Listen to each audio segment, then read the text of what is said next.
minute fantasy scramble starts in 10, 9, 8, 7, 6, 5, 4, 3, 2. Welcome to another episode of the Last Minute Fantasy Scramble. We got no John today, no Bud, just Bobby Digital Janice and myself, Kevin McCartney. Bobby, how you doing today? I'm good, man. How about you? Not bad. Ready to talk some fantasy football. All Let's right, do it. we had the NFL trade deadline today, and lots of crazy stuff happening with that. Will Fuller is a Titan. Aaron Rodgers is a Jet. What other big stuff happened today? Yeah, I think Patrick Mahomes is now with the New York Giants in a trade for a one-on-one with Daniel Jones. So we'll see how that all works out. Yeah, so really not too much happened, but as far as fantasy implications, did you see anything big happening in the trade deadline or anything not happening at the trade deadline that was expected to happen that caught your attention? Yeah, well, I think the big one here is Will Fuller not going anywhere. Look, I mean, from a fantasy perspective, Will Fuller's been very solid. I've never personally been a fan because I don't like that injury concerns for him. But you know, if he were to go to Green Bay, I think that would have just really increased his value even more. And obviously, it would have increased the value of Aaron Rodgers as well. And I think it would have been a great trade for the Packers in real life and for the Texans too. I really don't understand why the Packers. I've just been. I don't never really agreed with how they run things. They don't spend in free agency. They don't give Aaron Rodgers help. You know, he's such a good quarterback, and he's only has one Super Bowl to show for it, and he hasn't even been to the Super Bowl since. And I think this is why, you know, they're overly cautious. They're not very aggressive when it comes to spending money on free agents. And look, you don't have to go crazy all the time and overdo it, but I think that you know, I think they should have went after another wide receiver threat here. I think in the playoffs they got exposed. They only have two main options, Adams and Aaron Jones, and sometimes one of them has trouble staying healthy as well you know, Jones has had health issues and Adams last year and earlier this year has had some issues too. So I would have liked to see Fuller go to Green Bay. Other than that, nothing really caught my attention. Yeah, and Aaron Rodgers is a draft. He asked for offensive help, and by offensive help, they decided to give his replacement. So he wasn't too happy about that. Yeah. A lot of questions on how long he's going to end up being in Green Bay. Is he going to finish his career out there? But he took everything with stride and has actually been having a stellar season so far, even with his limited weapons, and they seem to be more and more limited each week. Lazard's out. Devontae, like, it's hard to see what's going on with their wide receiver core and seeing any kind of consistency at all. Obviously, Adams is out there doing a tremendous job week over week, but even he's not healthy all the time. So it would definitely would have been great for him to get Will Fuller added to that group of guys, but the Packers just weren't willing to pay the price on what could potentially just be a short-term rental as they considered it. So there was definitely talks up until the final hour, but nothing just ended up happening. So before we go any further, do want to take a look at our Monday Night Football game that we had played last night between the Tampa Bay Buccaneers and the New York Football Giants. Tom Brady almost let another one slip away. Yeah, he almost did. But you know what? I think the Bucs. It might have been a case here of being a little overconfident and looking ahead to the schedule next week with that big showdown against the Saints. But Brady, in the second half, started turning it around, started catching fire a bit, finished with a respectable fantasy total. He's a locked-in top 10 quarterback fantasy-wise, and now he's getting Chris Godwin healthier, and of course now Antonio Brown back. Mike Evans, you know, a solid night 5 for 50-plus yards and a touchdown. But again, you know, with Godwin and Brown, and then now the emergence of Gronkowski, who's quietly now moved into the top 10 of fantasy tight ends for the rest of the season, he's really come along now. You know, Evans is not going to be that guy where you drafted him. As for the running game, you know, if you were a Ronald Jones owner, this is the worst possible scenario for you. He seemed to always have had a short leash in general with Bruce Arians. Finally was turning it around, and then I think it was their second possession a game, has a catch, and then loses the ball, fumbles it, and we don't see him much the rest of the game. Only saw 5 touches after that. Leonard Fournette dominating this backfield, and he's clearly their passing down back. I would be excited about Fournette going forward on the Bucs side of things. Yeah, Fournette's definitely trending in the right direction. It seems more and more the question's going away on whose backfield it is. And when Leonard Fournette was brought in, there were a lot of questions. He definitely had the upside potential. He has the talent, even though Ronald Jones is good. Bruce Arians, like you said, just never really fully trusted him. And now that he's got another talented guy back there to pair with him, and Fournette's just running away with it. So Yeah. let's move on to the waiver wires. It is Tuesday, which means another opportunity to improve your team. And today we are going to start with the running backs. Bobby, what running backs in particular are you looking at this week? Well, I mean, there's a lot, but if you want to say in particular for me, especially if you need a guy this week, I mean, my number one is clearly JaMychal Hasty. He's been getting more attention. He's been getting more playing time as the weeks have gone on in San Francisco with a lot of their injuries. Besides Raheem Mostert, Hasty has been clearly their best running back, and now Coleman came back. He re-injured that same knee. He's ruled out already. Jeff Wilson's on the IR. Raheem Mostert's still on the IR. Who are we forgetting? I mean, there's tons of Jerick McKinnon is still playing that third down type role.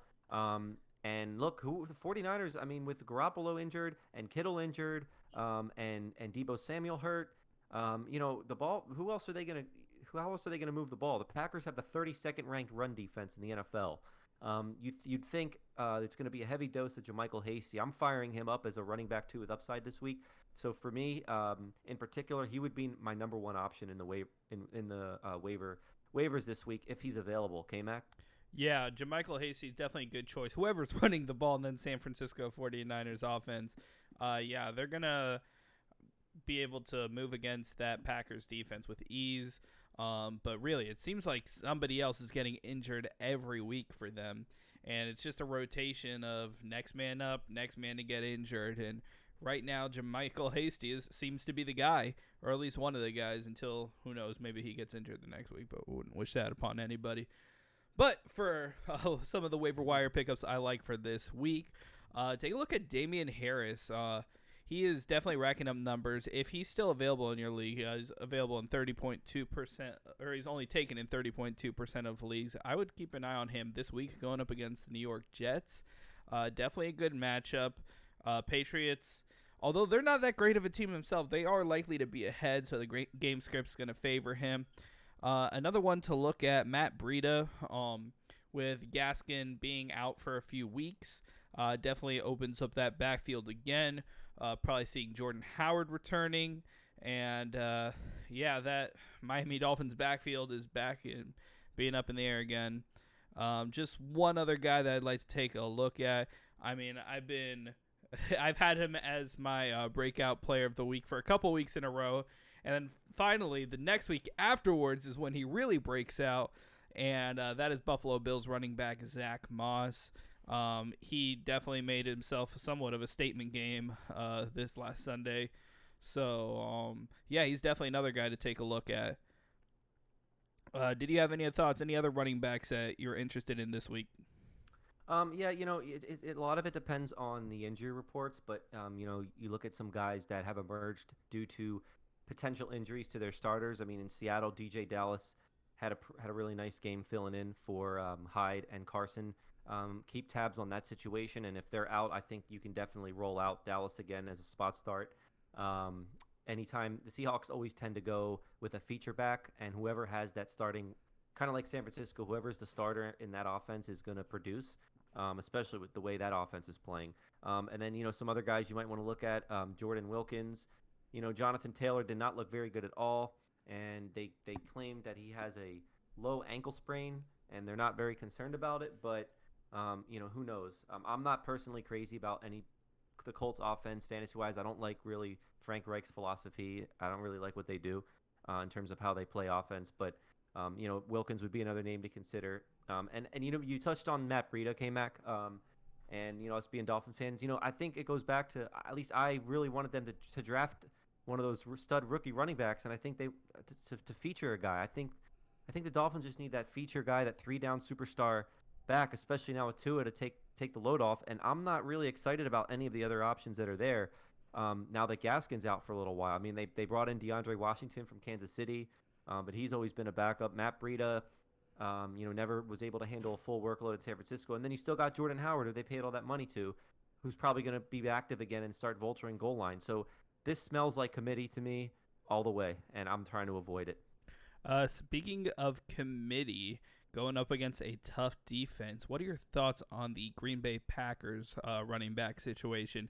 Jamal Williams out, A.J. Dillon out, Aaron Jones is still questionable, but it's not looking good. So you're stuck with Tyler Ervin or Dexter Williams going up against the number one rushing defense in the NFL on Thursday Night Football. Yeah, that's not a very good situation either. Williams hasn't even seen the field this year. Ervin has seen very minimal carries, so you would think he might be the next man up, but it does look like a committee, and I just think that the Packers here are the way you attack San Francisco is through the air. I think Green Bay goes pass heavy. I was reading some reports about potentially Allen Lazard returning. I don't know how accurate that is, but I would think Green Bay would go a little more pass heavy here. And I wouldn't try. You can't really trust either of them. I mean, if you're really desperate and you're a Jones and or Williams owner and you really need a back, you're in a pinch. If I had to pick, I would go with Ervin, but I'm not really excited about this one, K-Mac. All right, so let's start talking wide receivers. Who are you liking this week?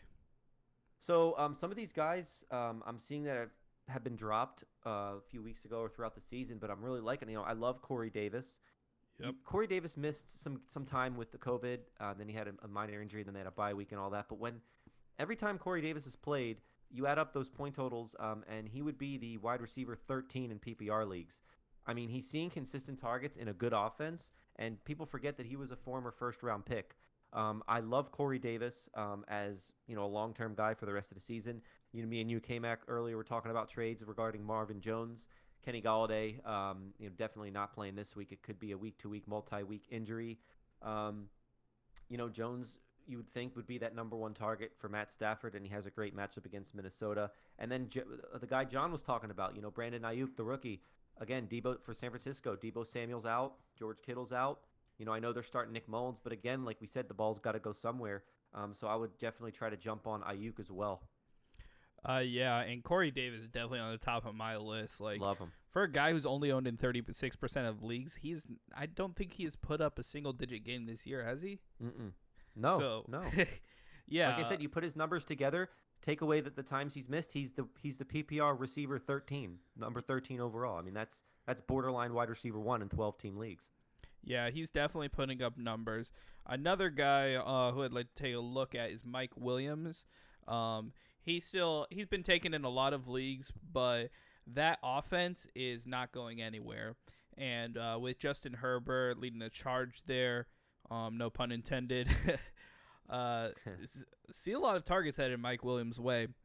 And one last guy I want to say, as far as deeper leagues go, a potential stash is Daryl Mooney out of Chicago. He definitely shows a ton of potential. He is limited by that quarterback situation in Chicago and the other talented receivers there. But he has shown that he has good boom or bust potential. And going down for the rest of the year, he does have a pretty decent schedule. So if you are in a tough situation and you need somebody to give you big points, he does have that potential as shown last week. So I wanted to take a move on to the quarterbacks. And Bobby, what kind of quarterbacks do you like this week? Yeah, look, I mean, we talked about the Lions. Matt Stafford playing against Minnesota. Their secondary just been awful, and they have a lot of injuries. Stafford, he's averaged 18 fantasy points a game, so he's not going to win you the week. But based on what it seemed, he's not going to lose you the week either. So I might want to look at Matt Stafford as a QB streamer here. K-Mac? Yeah, so somebody who I'd like to stream this week. I don't hate him, but I'm kind of hesitant still. But one guy I'd like to take a look at is Kirk Cousins this week playing against Detroit. He's another guy who's been very hit or miss. But I think if you're in need of a quarterback this week, he doesn't have a bad matchup against Detroit, and he's definitely shown that he has the weapons. The only concern is Dalvin Cook going off for 50 points, limiting Kirk Cousins' throws. But I think that he has a good chance to produce you some points if you have someone on bye. Other one I want to take a look at is Tua. I know he didn't go off to the best start, but he really didn't have much of an opportunity to throw the ball. This week, he definitely will. The Cardinals are a high-octane offense. I see them putting up a lot of points against the Dolphins, and Tua is going to need to prove himself this week. It's a tough situation still for a rookie quarterback in his second ever start, but he's another one that I like this week. Anybody else you're looking at as far as quarterback streams? Not really, man. I'm looking at the waivers in some of my leagues right now, and it's ugly. I mean, It is. I'm not personally. I don't for fantasy. I don't really like Big Ben that much, but you could definitely start him going up at Dallas. And a lot of people who stream quarterbacks dropped him because of his tough matchup against Baltimore last week. And I'm seeing him available in a lot of leagues. So Roethlisberger could be another option to consider for you with a nice matchup there. Yeah, so I'll tell you another position I'm not too thrilled at looking at the waivers, and that's the tight ends. I really don't love many who are up this week. This position is a weird one, especially this year, and you're seeing a lot of those top guys going down. George Kittle's going to be out for a while. Jordan Reed might be making his return this week, but still does not have a good matchup up against the Green Bay Packers. He definitely shows that he has the talent. He's been on the IR for a while, and he may be coming off to play in this Thursday night game against the Packers, but I'm not sure whether or not to expect that. Also in that game, Robert Tonyan's still available in a lot of leagues. Again, I don't love the situation, but he may be one good option to stream. Bobby? Yeah, I just want to touch on Reed a little bit more. He's obviously had a lot of injury history, but he's definitely a talented guy, and Readers obviously are Kittle's. leaders. Yeah, exactly. Readers are leaders, and he's going to be out. Or Kittle's going to be out for 8 weeks, so that's probably the rest of the season.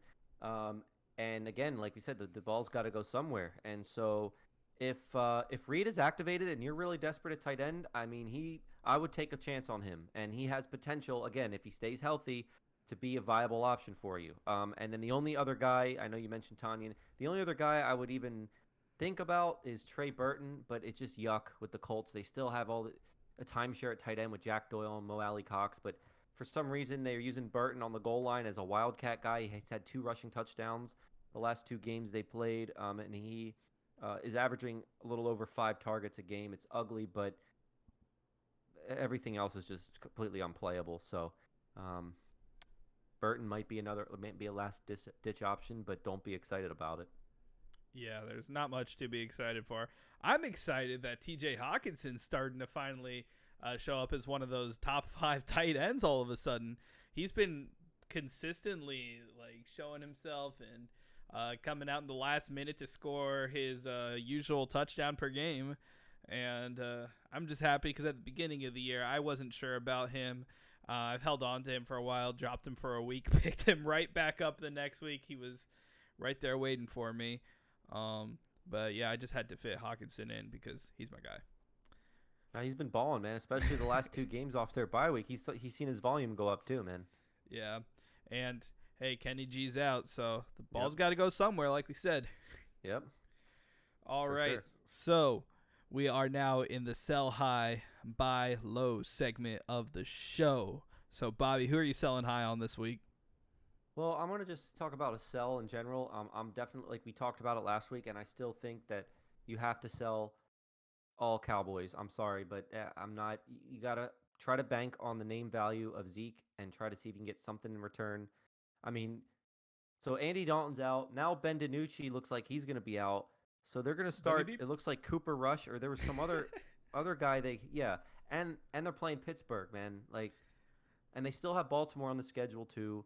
I mean, it does not look good at all for Dallas, and it's a shame because coming into the year with Dak and the way they started off, and it would just look like it was going to be, fantasy gold, and it's not. It's really not. And it's going to be tougher each week to sell Zeke. The window's going to start closing faster and faster, but I would really try to flip him and get rid of Zeke. K-Mac, anybody you're looking to sell high on?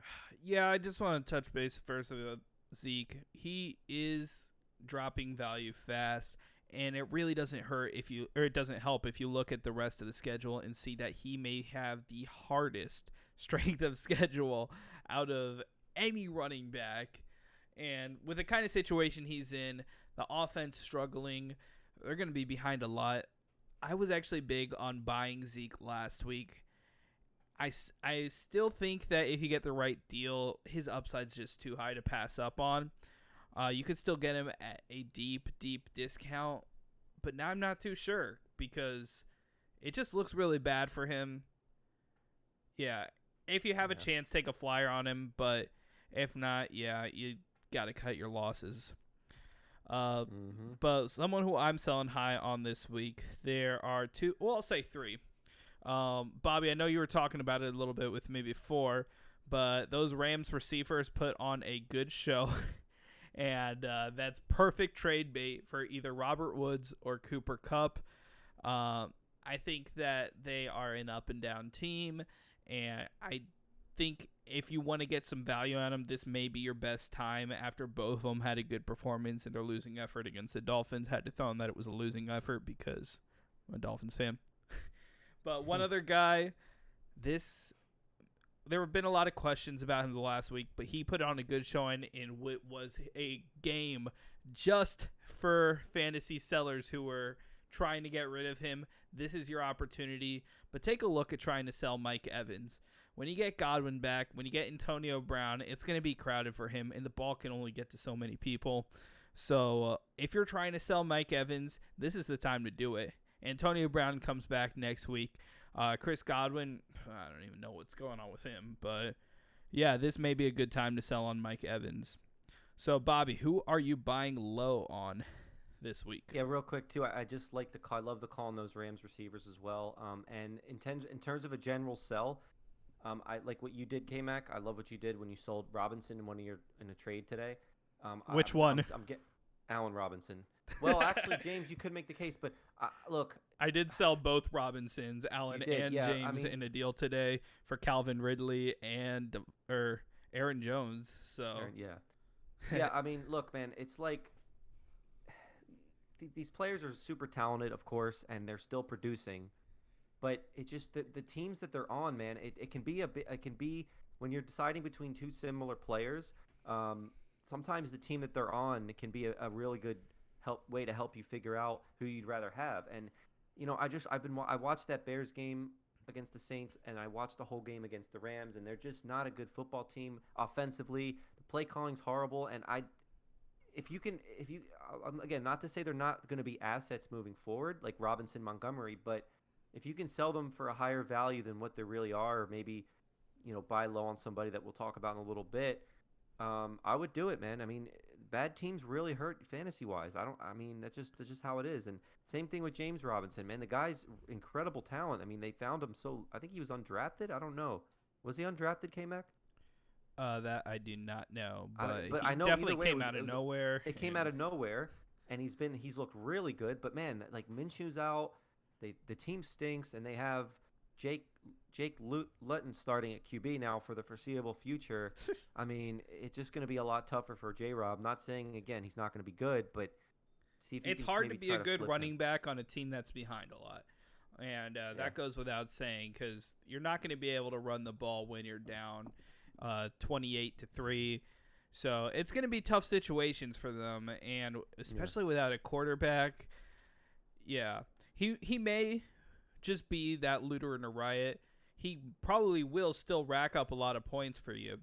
But I did want to touch back on the other Robinson you're talking about with Allen. And this actually goes for that entire Bears team. Yeah, they are struggling. Yes, they aren't very good. But if you look at their schedule, it's actually pretty favorable, like very good throughout the rest of the year. So it's a tough situation. Yeah, I like Allen Robinson's schedule, but I don't like his quarterback. And if you can't get your star wide receiver the ball, how can you trust him It's to be horrible. your top wide receiver on your team? And for a lot of people, myself included, depending on how you're looking at it, Allen Robinson was that top player on the team, the top wide receiver. So yeah, that's a kind of guy you got to let go of. And hey, if you want to use it as a selling point that he has the one of the easiest strength of schedules for the rest of the year, go for it. Especially with any of those Chicago guys. But yeah, on the other end, they're not a good team. So, did you want to get into those buy lows now? Yeah, we had to touch on that. But yeah, Yeah. there's a lot of buys I'm looking at. One in particular is Jarvis Landry.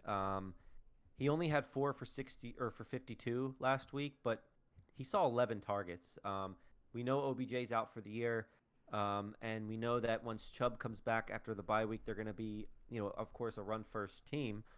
But Landry is the top dog in this offense, and he's going to see those consistent targets, and that is very valuable. He's always been a really good reception guy, so those PPR leagues, and he's been with this team for a little while now, 3 years, and so this is his third year with the team. He's got a lot of chemistry with Baker. If you have an owner who's frustrated, and especially because Landry's on a bye week, which maybe might help you get him at an even better discount, especially if you're sitting there at 6-2, 5-3. You're looking for some receiver depth, maybe. You could definitely look to buy low on Jarvis Landry. K-Mac, any other buys you got? Yeah, I'll once again just repeat. Well, I doubt you're going to get as much with CMC because his hasn't really been so much a behavioral issue. But I'm really going to say with Michael Thomas, he has been suffering this hamstring injury, if you want to call it that, for the last 2 weeks after being suspended or whatever they wanted to call it for a fight with a teammate after his initial injury, and that's been a lot of trouble. Michael Thomas owners are frustrated. I mentioned it last week. I'm going to mention it again. Target to frustrated owners. Go after their players that they are tired of seeing ride their bench week in and week out. You may just be able to get a good deal there, and that goes for him.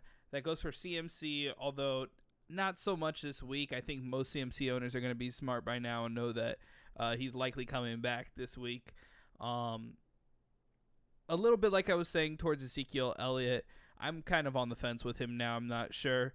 But one other guy that you might be able to get from a frustrated owner is Nick Chubb. He may be returning after this bye week. So if you could manage to get him at a good deal and manage to ride out the next week, I'd say go for it, because when he's back in that offense, he puts up wide receiver 1 numbers, and for a guy who's been out the last few weeks, probably hurting a team, they could be frustrated and they may just want to get rid of him. Yeah, definitely. I mean, definitely, you got to look at those situations, man. Like, think about where you are and if you need to win now, if you can afford to wait. And you look at desperate teams, again, teams that have their backs against the wall, 3-5, 4-4 teams with injuries maybe, and they clearly need to win now. I mean, you got to pounce on that if you're sitting at pretty, and you got to take advantage of that. And teams are more willing to make that deal. You have the leverage there, so definitely use that to your advantage. I know a lot of leagues trade deadline comes at the end of the month, so we got about another 3 weeks or so. So yeah, definitely take advantage of some of those players we were talking about. I love the call on Nick Chubb. Also, I would consider trying to look at buying low on Austin Eckler, who we're not sure when he's coming back, but there's a good chance he does come back this season, and he's going to walk right back into that role. And I think it's going to even be better with Justin Herbert now at quarterback and just the way that offense is going, which we did tell you to buy low on Chargers players at the last-minute fantasy scramble here. But anyway, so Eckler might be another guy to target who's sitting there on someone's injured reserve too. Yeah, so speaking about injuries and buying, I'm curious to hear your thoughts on 2 guys in particular. First, I want to start with George Kittle. He's going to be out for 8 weeks, but you obviously know that when he's in, he has that potential for talent. What do you do with your Kittle owner? Do you try and trade him to somebody? Do you get rid of him, stash him on the IR? What are your thoughts? Well, if you have an IR spot, you stash him on the IR. You can try to trade him. Maybe somebody isn't paying much attention, but he's not coming back this year. 8 weeks from now is week 16, week 17. I mean, that's the fantasy championship or week Yeah. 17. And they might and the 49ers, they have tons of injuries. I think they're going to move off of Jimmy Garoppolo. That's a whole different story. They already had tons of injuries on the defense. I just think it's a lost season for them at this point. And I don't see them being in playoff contention, so I don't see why they would bring Kittle back. So if you're in a dynasty league, definitely hold on to Kittle because he could be a keeper for next year. Put him on IR if you have the IR spot. Why not? Other than that, you can try to trade him, but that's it. I mean, nothing else really you could do with him. Yeah, hopefully someone in our league will drop it so I can get him when I play you in the fantasy championship for the third year in a row. Yeah, maybe. Not if I get him first. Yeah, but besides that, the other player I wanted to mention to you looks like he's going to be out for about 3 weeks, and that is Myles Gaskin. What do you do as a Myles Gaskin owner, or is that somebody else that you try and target, knowing that, that owner might be out somebody, especially if they're in a losing situation for the next few weeks, to be able to have a guy that's going to bring you some talent, maybe more as a flex or running back 2 position down the line?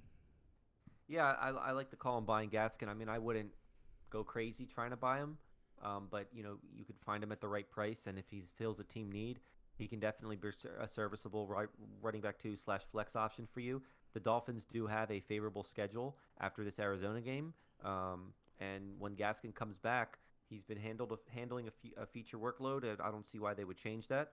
So that's a pretty good call there too. If you're a Gaskin owner, I mean, again, just it depends on your situation. Again, if you're 3-3, or 3-4, 4-4, sorry, 5-3, you need a win now, and someone's offering you somewhat of a decent deal. I mean, I would take it. It all depends on the situation and how the rosters are shaped up. So, but yeah, I mean, I like that call too. Not as crazy about doing that as someone like Nick Chubb, of course, but Yeah. Gaskin will still have value. And talking about the Cardinals, I want to take a minute and talk about their running back situation. Kenyon Drake is another guy. We've mentioned him plenty of times on the show. He has been somewhat of a disappointment. He still had maybe one great game this year. Other than that, he's just been kind of struggling, and there has been momentum throughout the beginning of the year, moving on towards the middle of the season. Chase Edmonds is slowly picking up those reps, and now that Drake is out of the picture, may still be for another couple of weeks, Edmonds is going to be proving that he may be the guy. Now, what are your thoughts on that running back situation, not only for the next couple of weeks while Drake is out, but when he comes back? Do you think he's going to be able to get that starting spot back? I think it's just I'm not excited about Drake, and I'll tell you here's I think what's going to happen when Drake comes back. I think he's going to go back to that role. Drake was not seeing he was barely seeing any work in the passing game. Edmonds was dominating the passing downs. Drake was strictly being used as a runner. And I think that's how it's gonna go when he comes back. I really do. I know Kingsbury loves Chase Edmonds, but they also love Kenyon Drake. They brought him back on a 1-year deal, but it's a pretty you don't bring players like that back 1 year. I think it's like a $6.5 million deal, and then not use him. He's clearly gonna still be used, and the money shows that he is. And so I think when he comes back, he's gonna go right into that role. But again, he's not. It's going to kill the value of both guys. I think. I don't see Edmonds running away with this. As much as we want to see that, and as much as, I think he's clearly the best fit, more talented running back, and the best fit for that offense. I based on how they used him, I think they're going to just go back to the split they were doing, and it's going to kill the value for both guys. What do you think about that? Yeah, I agree. I feel that there has been a big split all year, and even though Edmonds may have been having more of the production, he still was not getting the majority of the touches. It's hard to say. I'm not thrilled about either one in that backfield. Now that Drake's out, I love Chase Edmonds while he's gone, course. and I think he's going to be good for as long as Drake is out. But when they're back, just unless Edmonds could really take this time and cement himself as saying, I'm the guy, I'm going to go out there and go for 150 yards and 2 touchdowns or whatever, then I think that it will go back to a split. It'll go back to a situation where neither of them are getting enough to really be a solid start unless you're in deeper leagues. Yeah, and Cliff Kingsbury is one of those coaches. Again, I'm not a big fan. I don't think he's a good play caller at all. They throw the ball way too much. They get way too cute a lot of times, and I don't really trust him. We saw the shenanigans he pulled last year that one game when they said David Johnson was going to start. He played one snap, and then Edmonds got the rest of the game. He started the rest of the game and was in for the rest of the snap. So that's another reason why I'm with you. I'm kind of not super excited about the situation once Drake returns. But yeah, ride the Edmonds wave as long as Drake's out. Yeah. And yeah, so now this part of the show, every week we like to take a look at a different division, break down a quarterback, a running back, and a wide receiver from that division, and see how they match up. Who you'd rather have, this player or that player, for the rest of the season. We either take a look at players who are doing better or worse than expectations, or just see what a lot of the commonly asked questions are that we're getting. So this week we're going to take a look at the NFC North. And starting out with our quarterback, and that is Aaron Rodgers, having a great year. So I am going to ask you, Bobby, for the rest of the year, would you rather have... Wait, this can't be right. Hold on 1 second here. Yeah, it is. Aaron Rodgers or Deshaun Watson?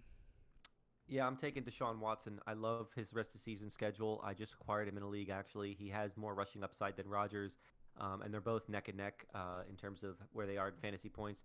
Watson is the fourth best fantasy quarterback so far, and he's already had his bye. Rodgers is at 5 right now.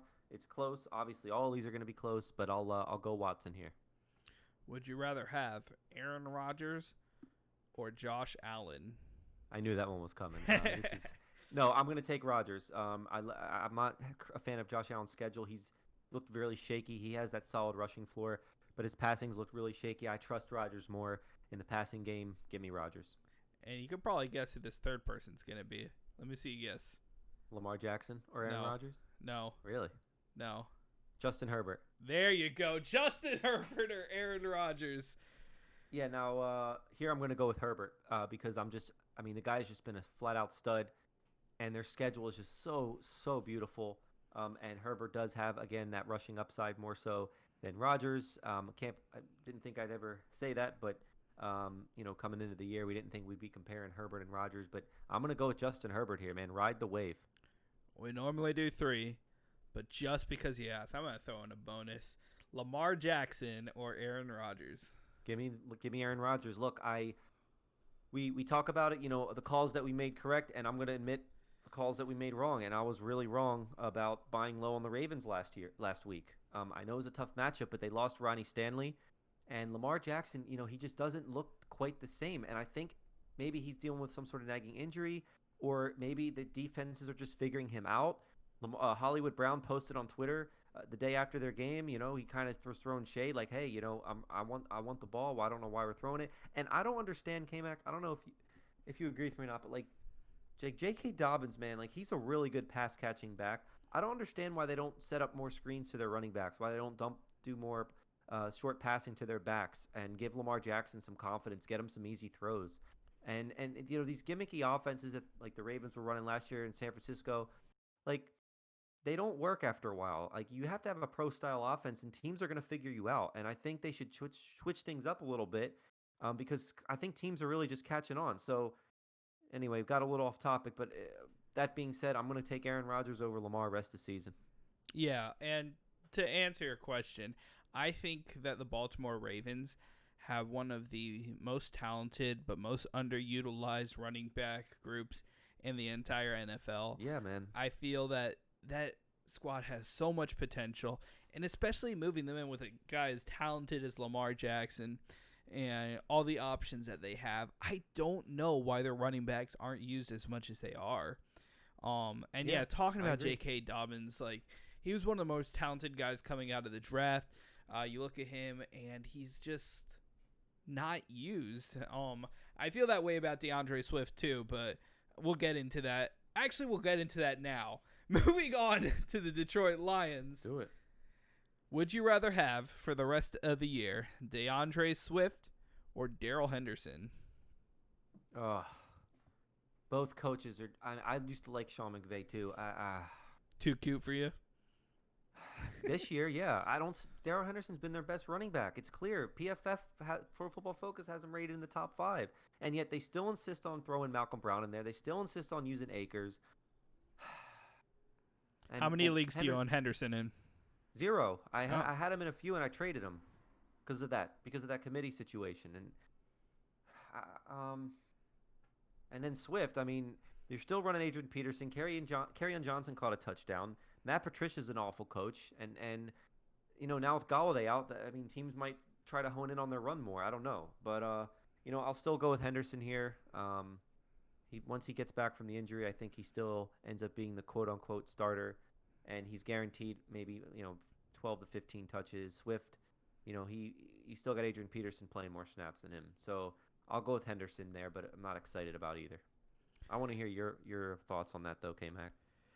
Yeah, I would actually probably lean the other way. I'm not crazy about either of their situations. I love both of their talents. I don't trust McVay when it comes to handling a running back. Not that I trust Patricia either, but Right. I guess it comes to a lesser of two evils kind of situation. Yeah, it is a tough one, and that's why I have you answering the questions instead of me. Yeah, thanks. We're going to have to switch sometime. I'll be the host and you got to answer, and then you know what it's like. But, I just don't understand. Like, you have guys like, the Jets. I mean, obviously they're horrible. But, like, they insist on giving Frank Gore touches still. Like, these veterans, they have Peterson around. Like, these guys are past their prime, man. There's no need for them to be taking these snaps. Let the young guys play, man. Let LaMichael Pirine get a full feature back and feature board and see what he can do. Give Swift the majority of the touches. Run the offense through him, see what he can do, man. I don't understand some of that. Yeah, and DeAndre Swift going into the NFL draft this year, that was a guy I really wanted the Dolphins to go after. Me too. We were texting throughout the draft, remember?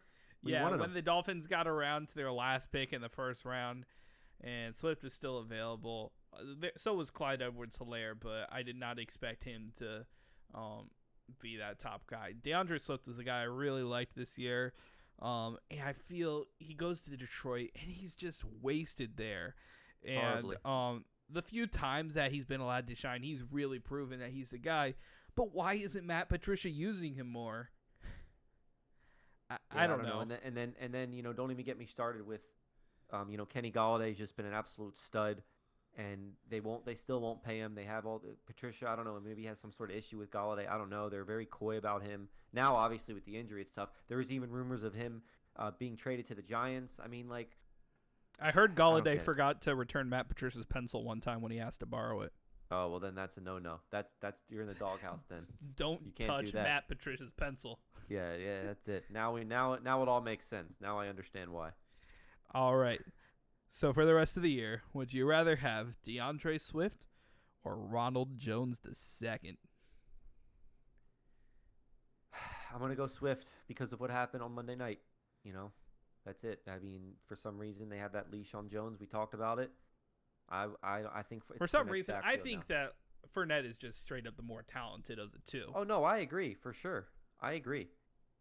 And seeing as how now with the fumbling now, he's in the doghouse, he's on the leash, that's it. So, yeah, give me Swift. All right. So this next one is, would you rather have DeAndre Swift or Chase Edmonds?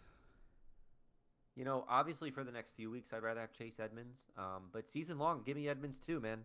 You know what? Give me these high upside handcuffs that maybe they won't have much standalone value, although Edmonds is still going to have some standalone value in PPR leagues because he's seeing the passing game work out of the running backs. So, yeah, I think this is a clear one for me. You got Edmonds a superstar for the next few weeks, and then when Drake comes back, you still got him as a high upside handcuff, and there's an off chance that they might just keep rolling with him anyway. So that upside is too hard to pass up. Give me Edmonds. I agree. All right, so moving on to the next one, we're taking a look at the Chicago Bears. We talked about him a couple of times already, and that is Allen Robinson. And yes, I put this together before I traded him away. So, would you rather have, for the rest of the year, Allen Robinson or Kenny Galladay? Well, I'm going to say Robinson now. Look, I'm a Galladay owner. I'm an investor, so I've been really digging deep about this injury that he's had, and the fact that they already ruled him out so early in the week for week 9. Um, hip isn't something you mess around with. We don't know the official diagnosis, but as a Galladay owner, I don't like to be negative here, but I'm expecting him to miss a really good chunk of time. And, um, I'm just going to prepare like I'm going to be without him for the rest of the year. I mean, obviously there's a chance he comes back, of course. I think there's a decent chance, but because of that, I'm going to take Robinson here. Allen Robinson or Terry McLaurin? Terry McLaurin, man. I love Terry McLaurin. Look, I know it's a bad team, but he's being used how they used DJ Moore last year. And DJ Moore was a top 10 fantasy receiver, and he only had 2 touchdowns down the stretch last year with Kyle Allen in Carolina. That's his guy. He's locking on to him. He's a superstar. I think his upside is a little bit limited because of the bad team, but so is Allen Robinson's. And so I'm going to take Terry here. Scary Terry. Yeah, and another time when you're in a situation with a bad team, you're going to have a lot of times to air it out. So when he's airing it out, Terry McLaurin seems to be that guy. So definitely I'm liking Terry McLaurin as well. So for the last one, would you rather have Allen Robinson or Will Fuller? Yeah, I'm still gonna go with Robinson. I mentioned earlier, I'm not a Will Fuller fan fantasy wise, only because of that injury history. It just really, I mean, the guy strained his hamstring numerous times. I mean, that's definitely a concern, and he's done relatively well staying healthy. But Robinson's still a wide receiver one in fantasy, lower end, but he still is. So yeah, I'm gonna take Robinson there. All right, I got a bonus one for you. Let's do it. Allen Robinson or Calvin Ridley? Well, I mean, I'm going to go with the upside here. I'll take Ridley. I think Ridley definitely has a lower floor than Allen Robinson. I think you would agree with that one. Yeah. But man, I like his offense better. The Falcons are always throwing the ball. Matt Ryan leads the league in passing yards. Their defense is horrible. They're always going to be throwing. And Ridley, he started off the year first 3 weeks. He was the number 1 fantasy wide receiver. So I'm going to take Ridley. I'm chasing the upside here. I love Ridley. I'm going to go Ridley here. And I agree. Yeah. That's why I shipped him off. Well, yeah. I mean, all these are close, of course, and Yeah. I think Ridley's floor is lower. I think Robinson's going to give you more consistent output every week, but man, his upside is so much better. Absolutely.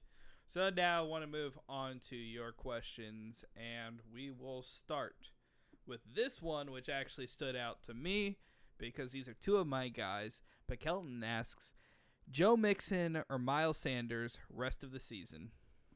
I'm taking Sanders. I love their schedule upcoming, the Eagles, and they're getting healthier everywhere else on offense, which is only going to give Sanders more opportunities. And, I know this is kind of maybe a vague discussion here, but since I own Mixon and I also like to keep tracks of the injuries, I've been doing some deep research into their injuries, and I don't think Joe Mixon's a lock to come back in Week 10. I really don't. I think Miles Sanders, they diagnosed it as a knee sprain, which what I'm told is a lot less serious, and I think they were just being cautious with him for the bye week. I'd expect him to be back. And so that scares me a little bit. The Bengals still have some tough matches. We still got to play Pittsburgh and Baltimore in that division. But obviously both are still feature parts of the offense. But I'm going to take Sanders. He's Gio Bernard kind of creeping into that receiving role still scares me a little bit too with Mixon. So I'll take Sanders. Yeah, both of them have been in a very similar kind of situation, and having them both in the same league, I definitely know. They go in, they've been struggling with injury, and they both have this bye week coming off. They're both questionable injury statuses, and it's hard to see which one going forward. Personally, I know when I was in trade discussions earlier today, and I was talking about potentially having to part with one of them, and if I had to choose, I would part with Mixon. So I do agree with you, Bobby, but it is a close one, and I feel that they both definitely do have that upside, and if they could get healthy for the playoffs, then either one can do some damage. Let me ask you this question in K-Mac. 2 things.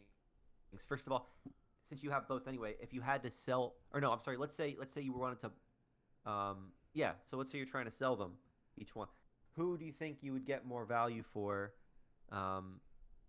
Which one would you think you would get more value for? Which has higher value right now if you were to sell them? Probably I would say Miles Sanders. I would also say that it is close. Um, just because Miles Sanders, like you said, his injury doesn't seem as serious, and he definitely like Joe Mixon has had some really good games, but Miles Sanders just has, I feel, that bit more upside. I also think he has a bit higher of a floor too, Agreed. especially when he's playing. And like it's just that foot. You hear the word mid foot sprain, but the other term for that is Lisfranc. Like when you hear that word Lisfranc injury on a running back, it kind of scares you. I'm not saying it's obviously he could be back whatever, but I'm just when you're comparing something this close with two very similar players so far, that's something that could be a deal breaker there. And then the other thing I was going to ask you too, K-Mac, real quick, I know, but I was just curious about your thoughts. Okay, so would you trade? Let's just say you needed a receiver and you're stacked at running back. Would you trade Mixon or Sanders for a Keenan Allen? Yes, And if I so, think that I how would. confidently would you do that? I definitely like Keenan Allen. I like where he's going the rest of the year. If I was good at running back, I would happily ship away one of those guys for Keenan Allen. I'm curious to hear your thoughts on that. Yeah, definitely. Listen, yeah, no, okay. So I acquired Keenan Allen in one of my leagues. Look, if you have a chance Are to go we get are Keenan we Allen, dishing out a trade over the air right now? no, because I don't have Keenan Allen. I wish I did in our league. I don't have him. Yeah. But no, for real, if you have a chance to go get Keenan Allen, please do. This guy is the NFL leader in targets since Justin Herbert took over, and he even missed part of the Monday night game in Week 5 with an injury. He left. I mean, the guy he even saw 19 targets in the game. This offense is rolling in PPR leagues. He is a wide receiver one. I mean, I would put him at like 5 or 6 rest of the year. Honestly, I mean, I love Keenan Allen going forward. I think and people, obviously he's valuable, but you might be able to get him at a value a little bit lower than what he's really going to be rest of season. He's gonna be tearing it up for you, in my opinion. So, I have a question for you because this is a common theme I've seen in a lot of these questions, and that is Antonio Brown. He is ready to make his Tampa Bay Buccaneers debut. Definitely has the chemistry with Tom Brady, or you would think. They definitely seem to like each other. They were living together at one point when they were both on the Patriots, but never really put up those Pittsburgh Steelers type numbers. Didn't really get the chance. But what are your thoughts on Antonio Brown? One for this Bucs debut and two for the rest of the season. Brown is a wide receiver too with upside the rest of the season. And I would start him as soon as this week. Bruce Arians, reports coming out of Bucs camp. This guy looks phenomenal. He's still in great shape. Obviously, we know Brady loves him. And there was a key report too that came out a few weeks ago that Bruce Arians even admitted that look, Godwin and Evans have been battling injuries throughout the whole season. They're nowhere. They're not nowhere close, but they're not healthy. This And guy's even though been Evans resting played- for like a year.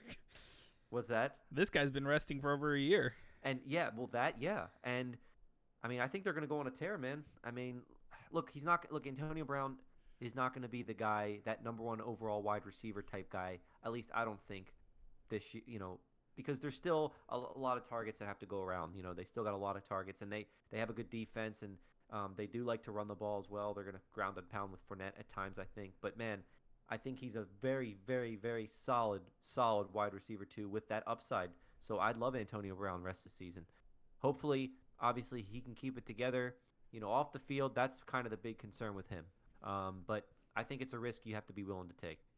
Yeah, and especially for the value that you got him at this year, which I'm going to guess that if anybody drafted him this year, they had dropped him already.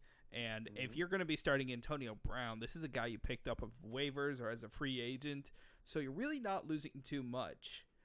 So, yeah, definitely hold him in, see what he could do. I think that this is a good week to start him, especially with Godwin out, depending on your situation. But, yeah, for the rest of the season. I don't know if Godwin might play. He's not ruled out yet. Yeah, he's actually projected to score 14.5 points on ESPN. So, but, I mean, either way, and look, The Bucks defense, I mean, they've been really good, but they looked a little bit vulnerable last night against the Giants. So you figure if there's teams that are playing against them and they can maybe score some points on the Bucks, that's going to keep them in a good game script going forward for the passing game. So yeah, I'm with you, K-Mac. And also real quick, there's a guy in our league. Please don't be like him. So he picked up Antonio Brown, and then a few hours later, when there was talks about Dez Bryant signing with the Ravens practice squad, dropped AB for Dez. Look, you can't go by Antonio And Brown then is a guess big who name. scooped up Antonio Brown? You did, I know, but like we tend to go with these big names that were so good for so many years, and they're not anymore. And Dez Bryant, we talked about it a few weeks ago, isn't. Antonio Brown, of course, he's only 1 year removed. That's a different story. But yeah, don't do that, please. Yeah, and Des Bryant. Look, I get if you have the bench space for him and you're giving up a guy who's not doing you anything. Yeah, it might be worth on taking him. I really don't think he's on the practice squad. If he had anything to show, you think he would have at least been signed to the actual roster or of any team out there that's in desperate need of a wide receiver. So I'm not seeing much out of Des Bryant. Antonio Brown, on the other hand, yeah, it's funny you mentioned Bruce Arians and him being wrong about something, because he definitely changed his mind on wanting to sign Antonio Brown. Because if you remember when those rumors were first going out at the beginning of the year, he was adamantly against that. And maybe he had a talking to from Tom Brady. I don't know what's the story, but yeah, his tone has shifted. Yeah, to say the least. All right, so this next question is about two of these guys who had the starting role, now are taking back seats in their new situations. And that question is between Le'Veon Bell or Ronald Jones. Yeah, I'm going to go Bell here. Again, we both agree it's Fournette's backfield, we think now. Le'Veon Bell, well, they both playing good offenses, but I think Bell, as the season goes on, is going to get more integrated. Remember, this is only his second game as a Chief. I think he's going to get more integrated into the offense. Anytime you're playing with Patrick Mahomes, good things happen. And while there still isn't going to be none of these guys are going to be feature guys, barring anything injury from the guys ahead of him, I think Bell is going to have more standalone value at this point than Jones. Yeah, I agree. I also think that it is a close one. Le'Veon Bell, I feel his numbers are going to start trending up, while Ronald Jones is in the exact opposite situation. Yeah, Fournette is slowly taking over that backfield. Le'Veon Bell's being introduced into a new offense that was CEH's. And now that he's in that spot, yeah, he's going to get touches. He has so much talent also, as another guy whose talent was wasted in New York. But, yeah. Did we talk defenses to stream this week, talking about New York teams? No, I just thought about that. No, we didn't. Hit him with the defense, K-Mac. One of our staples, and this is just so true. If you're a defense going up against one of these two New York teams, you're going to score a lot of points. And I think the obvious one, this one, is the New England Patriots. But they may not be available in any of your leagues. So my defense picking to stream this week is going to be the Washington football team going up against the New York football Giants.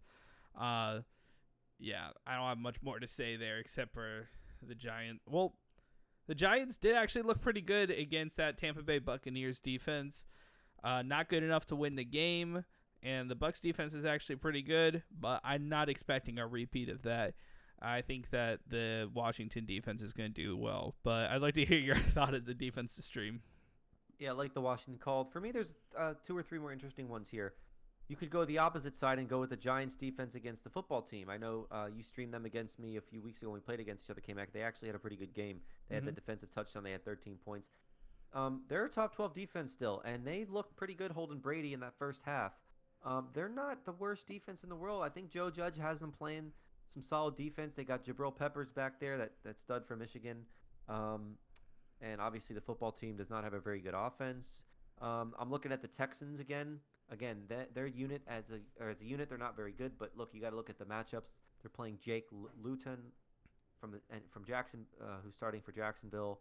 And then the other one is, I hate to say this one because we're Dolphin fans, but you could make the case potentially to play the Cardinals D. They've been a top 10 Wrong. secondary. They're coming off a bye week. Wrong. They're at home. No. I know they didn't have to throw much, Wrong. but Tua did show a little bit of jitters, and they No. don't have Gaskin. No. So I don't know what they're gonna Wrong. do. You're just wrong. You're wrong. The Dolphins are going to win every game from here on out for the rest of the season. Hey man, And the they're Dolphins going to can win the still Super Bowl.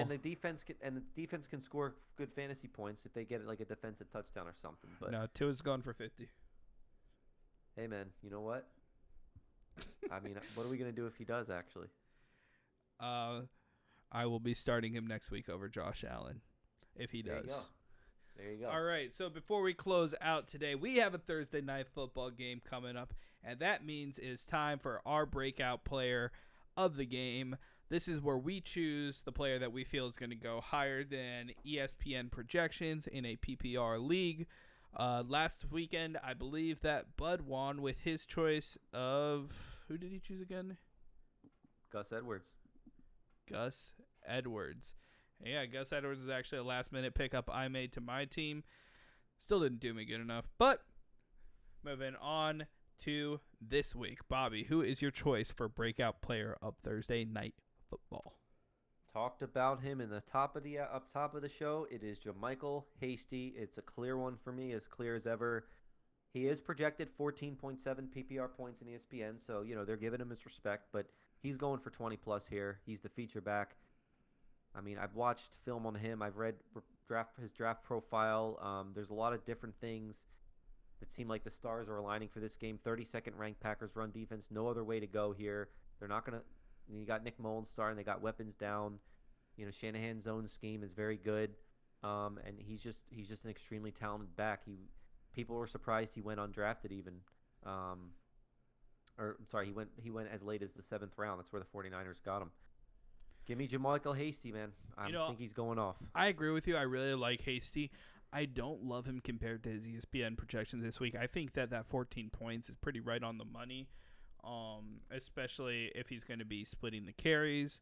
For me, I'm just going to keep it simple this week and go Aaron Rodgers. I don't really need an explanation for that. He's projected to get about 19 points this week, depending on your league. Yeah, I just feel that he's Aaron Rodgers. It is Thursday night football, which is not good for anybody. But I feel with Aaron Rodgers, you always have that potential that he could just go off for 35. Attack the Niners through the air. Yep. All right, so with that about wraps it up for today's show. I want to thank you all for listening and just give that reminder to check us out on YouTube, check us out on Spotify, Apple Podcasts, Google Podcasts, Twitch, every platform you could possibly think of. Subscribe, like, rate, review, do all that stuff. We really, really appreciate it when you guys are out there listening, asking questions. And I do want to sincerely thank you for all of that. I think we're going on 13 shows now or something like that. I don't know. I'm losing track of the numbers. But, yeah, it's a lot of fun being able to sit here and answer all your fantasy questions week after week. And, yeah, stay tuned every Tuesday. Sometimes we're live. Sometimes we'll go on later. But Sundays, that's our big show. And this Sunday, it's going to be another good one. So make sure to stay tuned and tune in at 11:30 a.m. Eastern on Sunday. And we are going to be there to answer all of your questions. And that being said, alongside Bobby Digital Janice, I'm K-Mac, and we will see you on Sunday morning. Wait, Bobby, do you have anything else you want to say?